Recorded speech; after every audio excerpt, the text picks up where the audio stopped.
Gerakan awal yang dilakukan oleh pemain-pemain Harimau Malaya, dan di sinilah Nasir menggunakan teknik yang begitu baik untuk melakukan sepakan dengan begitu cantik, di mana beliau dapat meletakkan dirinya di posisi yang tepat dan seterusnya memberi tumpuan dan meledakkan satu rembatan yang begitu padu.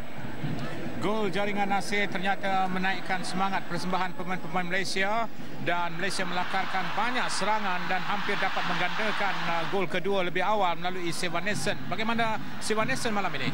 Pada malam ini Sivan Nelson memainkan peranan yang begitu baik, dan inilah satu kombinasi yang begitu jitu di antara beliau dan juga Rozaimi, di mana ketenangan yang dimiliki oleh Rozaimi walaupun sentuhan pertamanya begitu rapat, tetapi beliau tenang dan seterusnya memperdayakan Abi Fasin.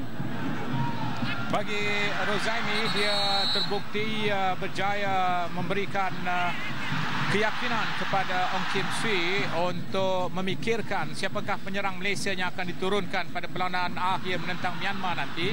Dan melalui gerakan itu, perhatikan bagaimana Sudirman juga yang beraksi cemerlang namun melepaskan beberapa peluang.